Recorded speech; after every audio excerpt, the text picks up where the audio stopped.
Good morning students, welcome to the SST class. So today we will discuss our next topic, Khilafat movement of lesson number 22, Rise of a Mahatma. The Indian Muslim left betrayed after the First World War. The Sultan of Turkey, the Caliph, was considered the supreme religious leader of the Muslims. जो कि तुर्की का सुल्तान of तुर्की का सुल्तान था, उसको supreme religious leader माना जाता था Muslims में. The British has promise that the powers of the caliph would not be taken away after the war. तो ब्रिटिश लोगों ने उनके साथ प्रॉमिस किया हुआ था कि वर्ल्ड वार के बाद भी उनसे जो उनकी पावर्स हैं वो वापस नहीं ली जाएंगी.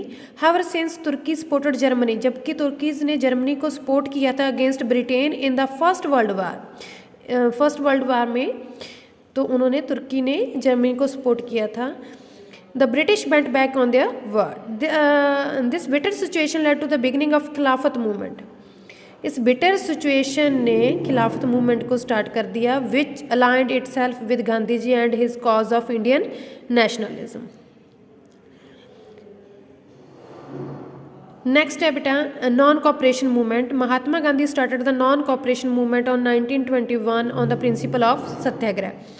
गांधी जी ने नॉन कॉपरेशन मूवमेंट स्टार्ट की अपने प्रिंसिपल सत्याग्रह के अकॉर्डिंग ही 1921 में. 1000 joined the non cooperation movement including students, women. Gandhi ji called for the boycott of British goods and British law courts. तो गांधी जी ने इसमें क्या बोला था कि जो ब्रिटिश की गुड्स हैं, फॉरेन गुड्स हैं, उनका सभी का बाइकआउट कर दिया जाए, और ब्रिटिश लॉ कोड्स का. He also emphasised on use khadi and charkha, giving up of honorary titles like Rai Bahadur and Khan Bahadur, and giving importance to Hindu Muslim unity. तो गांधी जी ने खादी और चरखा को ही उन्होंने इनकरेज किया कि जो भी आप मटेरियल यूज़ करो वो मेड इन इंडिया का ही यूज़ करो, ब्रिटेन का कोई भी जो ब्रिटिश का है कोई भी यूज़ नहीं करेगा. Next one is Simon Commission. In 1928 the British government set up a commission under Sir John Simon. The objective of this commission was to review the prevailing system of governance and to come up with new reforms. However, the Simon Commission did not include even a single Indian member. The Indian National Congress decided to boycott the Simon Commission. Simon Commission 1928 में British government ने एक commissioner set किया जिसका name क्या था, sir John Simon. उसका main objective था कि जो सिस्टम गवर्नमेंट का जो सिस्टम चल रहा है इनका, उसको उसने रिव्यू करना था और न्यू रिफॉर्म्स लेके आने थे. Simon commission did not include even, उसने अपने कोई भी इंडियन मेंबर, कोई भी किसी को भी इंडियन मेंबर को इंक्लूड नहीं किया. The Indian National Congress decide to boycott the Simon Commission. तो इंडियन नेशनल कांग्रेस ने बाइकआउट साइमन कमीशन का बाइकआउट करने का डिसाइड किया. When the commission arrived in India, they were greeted with protest by the Indian masses. जब वो इंडिया में आया साइमन कमीशन, तो उसको किस तरह से ग्रीट किया गया, प्रोटेस्ट करके, विरोध करके. India chanted Simon go back. India के लोग क्या बोल रहे थे, Simon go back to make their discontent clear. तो उसको गो बैक के चैंटेड कर रहे थे पीपल. उसको किस तरह के नारे लगा रहे थे, साइमन गो बैक. नेक्स्ट है बेटा civil disobedient movement. Civil disobedient movement was started by Mahatma Gandhi against certain decision made by the British government. The British government has imposed heavy taxation on the sale and production of salt. Civil disobedient movement में महात्मा गांधी जी ने किसके against start किया, British government के against start किया, क्योंकि British government ने बहुत ज़्यादा टैक्स वगैरह लगा दिए थे sale and production of salt की सेल करने और प्रोडक्शन करने पे बहुत ज़्यादा हैवी टैक्सेस लगा दिए थे. The civil disobedient movement started with the Dandi march organised by Mahatma Gandhi on 12 March 1930. Civil disobedient movement कब से गांधी जी ने स्टार्ट की, डंडी मार्च के द्वारा on 12 March 1930. Gandhi ji along with 78 followers, उसके साथ कितने फॉलोअर्स थे, 78 फॉलोअर्स थे जो उनको फॉलो कर रहे थे. एंड द साबरमती आश्रम with March 390 kilometer to the coastal village of Dundee.